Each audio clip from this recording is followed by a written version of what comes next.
nome é Hugo Reis, eu sou engenheiro ambiental e eu quero conduzir vocês nessa jornada sobre educação ambiental. E para isso, nós vamos explicar um pouquinho sobre o que é a educação ambiental, que é tanto difundido nos dias atuais, não é mesmo?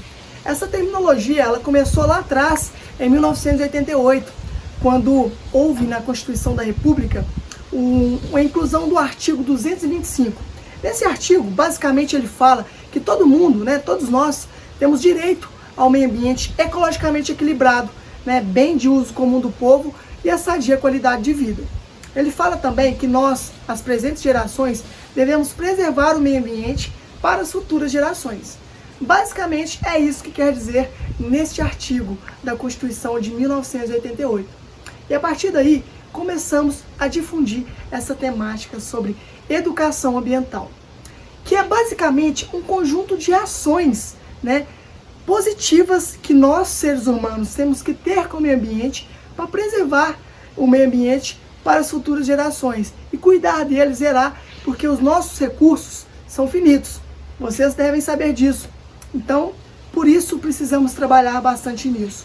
A educação ambiental, ela envolve o uso da água, o uso dos recursos naturais, ela envolve biomas, nós vamos falar sobre biomas, sobre vegetação, vamos falar sobre bacia hidrográfica, sobre poluição ambiental, sobre resíduos sólidos, sobre o lixo, que é um tema muito falado nos dias de hoje, e que nós, como seres humanos, podemos colocar bastante em prática pequenas ações que contribuem para a minimização desse lixo. Vamos falar também de consumo consciente, nós, como seres humanos conscientes, fazer um consumo consciente e entender também sobre as boas práticas no meio ambiente.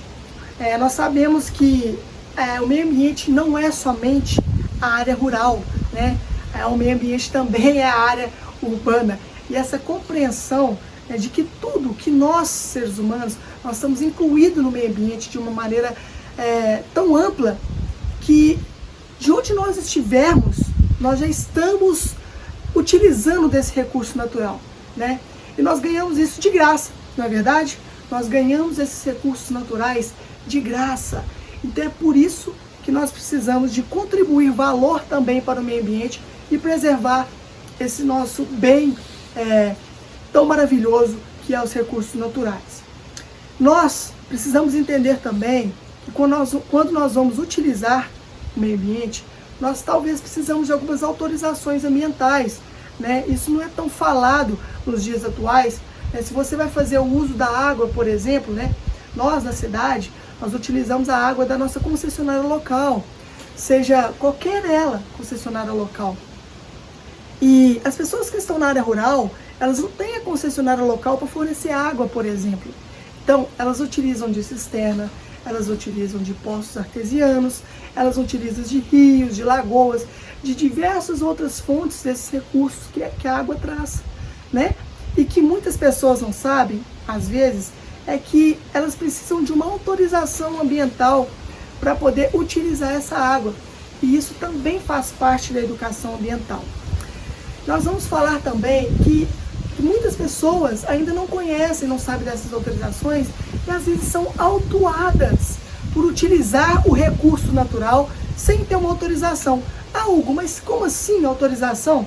Sim, você faz um requerimento e o órgão ambiental, ele te dá essa autorização para você utilizar a água, às vezes para você cortar uma árvore. Muitas pessoas não sabem que para cortar uma árvore você precisa de autorização ambiental. E isso também envolve a educação ambiental. O conhecimento sobre isso, ele amplifica a mentalidade das pessoas quando essas pessoas pretendem, às vezes, desmatar o meio ambiente ou causar qualquer outro tipo de poluição. Nós falamos isso, no caso eu falo isso, porque é comum de ver uma pessoa, às vezes cortar uma árvore, às vezes jogar um efluente no rio. Para quem não sabe o que é um efluente, é um tipo de poluição no recurso hídrico, seja no rio, Então ele joga aquele líquido sujo, vamos falar assim, no rio, e às vezes jogam sem saber que isso está prejudicando o meio ambiente.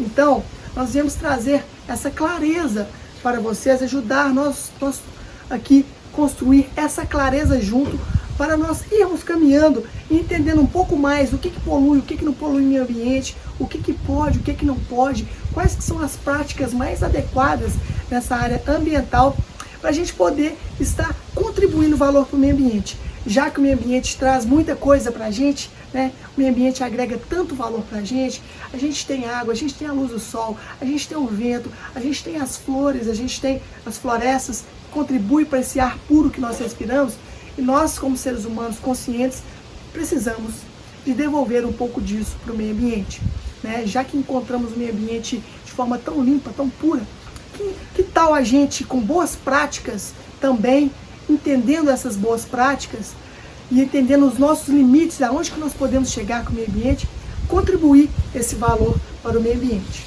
Então vamos lá, nós vamos falar sobre diversos assuntos, igual eu falei, e espero que vocês estejam comigo nessa. Estamos juntos. Nesta aula, nós vamos falar sobre recurso hídrico. E o que é o recurso hídrico? Nada mais é do que uma fonte de água para nós, seja essa fonte natural ou uma fonte artificial. Fonte natural é a fonte que vem do meio ambiente mesmo. É a fonte artificial, é a fonte que nós, seres humanos, provocamos e retiramos essa água. Então vamos iniciar falando sobre o recurso natural nascente, certo? A nascente nada mais é do que um afloramento de água do lençol freático. Isso acontece de forma natural, né? O lençol freático, né, que está abaixo da terra, ele aflora e a água nasce. Por isso o nome nascente.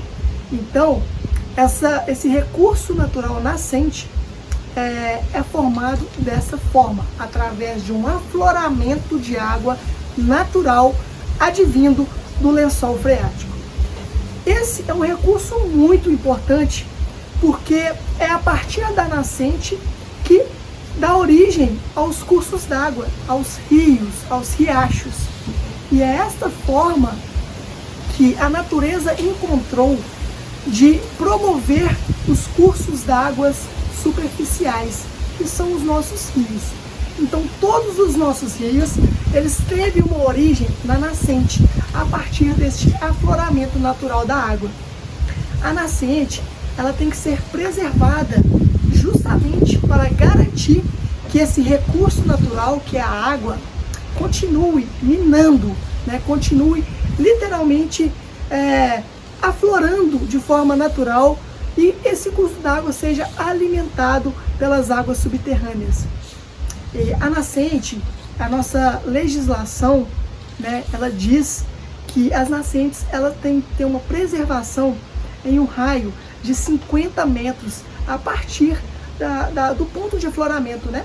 Então, se ela está aflorando aqui, a partir deste ponto, ela, num raio de 50 metros, ela precisa ser preservada com vegetação. Essa vegetação que vai garantir que a água continue aflorando de forma natural. Ah, Hugo, mas como assim? Sim, quando uma nascente não está preservada, né, quando ela está degradada, ela está pisoteada, ela não possui vegetação ao seu entorno, ela como se ela produzisse pouca água, né? Ela começa a diminuir a sua produção de água. E quando ela está preservada, ela produz muita água, porque a vegetação ao entorno promove um clima ali, promove uma região susceptível ao afloramento. Então, todas as nascentes precisam de ter uma preservação ambiental no raio de 50 metros. E isso garante que esse recurso natural continue minando, certo? E nós, né, seres humanos, precisamos preservar essas nascentes para garantir esse fluxo contínuo de água. Outro recurso natural muito importante é o que vem advindo da nascente, que é o curso d'água. O curso d'água são os rios, são os riachos, né? Esses cursos d'água, né, esses rios, eles vêm das nascentes e eles percorrem seu caminho de forma natural. Todo rio também precisa de ter uma preservação nas suas margens, que são chamadas APPs, áreas de preservação permanente. E a distância, né, que essas áreas devem ser preservadas, né, as APPs, vai depender da largura de cada curso d'água, da largura de cada rio. Né? Se nós temos um curso d'água de até 10 metros de largura, a preservação, né, a área de preservação do lado esquerdo da margem, do lado direito da margem, vão ser de 30 metros. Né? Se esse rio tem acima de 10 metros de largura, a preservação aumenta de acordo com a legislação ambiental, seja do estado, seja do município, seja da área, né, que aquele curso d'água está atingindo. Né? Tem curso d'água aí que atravessa estados, né? Então às vezes muda aí um pouquinho essa área de preservação de acordo com a legislação estadual. Né? Então o que é importante da gente entender? Que os rios, basicamente, tem, né, não é de domínio municipal, o rio é de domínio público, é um rio de domínio estadual e federal. E nós temos direito a utilizar os recursos naturais do rio, desde que nós tenhamos consciência, né, dos nossos atos. Né? Nós não podemos, por exemplo, construir, né, na beira, construir casas, construir prédios na beira de curso d'água, né, dentro da área de preservação ambiental, da APP, porque é proibido por lei. E por que nós não podemos? Porque a APP ela tem a função de preservar aquele curso d'água, mesmo ela tendo vegetação ou não tendo vegetação. A função da APP é garantir que aquele curso d'água continue recebendo, por exemplo, recarga do lençol freático, né, que é o que mantém os rios cheios. Né? Já viu que quando chove muito, o rio enche? Pois é, o lençol freático vai abastecendo, né, porque a terra vai absorvendo essa chuva e vai alimentando o lençol freático. E os rios, né, da cidade, ali da região, ele aflora, ele aumenta o nível justamente por conta desse abastecimento do lençol freático. Então nós devemos preservar os nossos rios, não devemos poluir os nossos rios, ter consciência dessa preservação da área de preservação permanente, né? Não construir nessas áreas, porque são áreas também que no rio, na época de cheia dos rios, eles precisam dessa APP justamente para ele poder não invadir casas. Já viu que nas áreas urbanas, muitas áreas urbanas tem enchente? É comum ter enchente, né, nas áreas urbanas. Por quê? Porque eles não preservam essa APP, essa distância mínima do curso d'água. Então, o rio, na sua época de cheia, que é natural ter a época de estiagem e ter a época de cheia, época de chuva, né, e época que a chuva cessa. É natural isso. Então, quando na época de baixa, né, de estiagem, o rio ele atinge o seu limite mínimo ali. E quando começa as chuvas, ele expande, né? Ele aumenta o seu nível d'água. E a APP, ela garante de que quando ela está preservada, né, sem nenhum tipo de construção, ela garante que aquele rio possa, né, encher de forma natural, sem atingir as pessoas, sem atingir o meio ambiente. Então, a importância da APP é muito grande, justamente para poder evitar também essas catástrofes, né, que a gente chama aí de enchentes. Então, é muito importante estar preservando os recursos naturais, está respeitando essa área de preservação permanente, para que possa, o rio, né, o curso d'água ali, ele possa, né, aumentar de nível e diminuir de nível de forma natural, sem atingir de forma negativa as pessoas, né? E nós, como seres humanos, tendo essa consciência, nós vamos contribuir também para o meio ambiente. Uma coisa que nós precisamos ter noção também é que quando nós invadimos essa área de preservação permanente, né, construímos, fazemos intervenções antrópicas, né, que são as intervenções dos seres humanos nessa área de preservação permanente, nós estamos descumprindo uma legislação, seja essa legislação estadual ou seja ela federal. E quando você descumpre uma legislação por estar construindo na APP, você está passível de uma autuação, né, de uma multa, né? Por exemplo, se a polícia ambiental ela verifica, né, ela identifica essa construção na APP, ela pode multar aquele proprietário ali da área, ele pode multar ele. Não só a polícia ambiental, mas como os órgãos ambientais também fiscalizadores.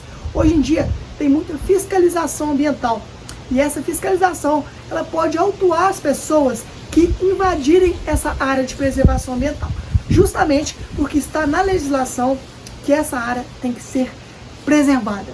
Então, hoje nesta aula falamos sobre nascentes e falamos sobre área de preservação permanente e de cursos d'água, que são os nossos rios, que são importantes fontes de recurso hídrico para que nós possamos realmente utilizar da água de forma consciente, de forma natural.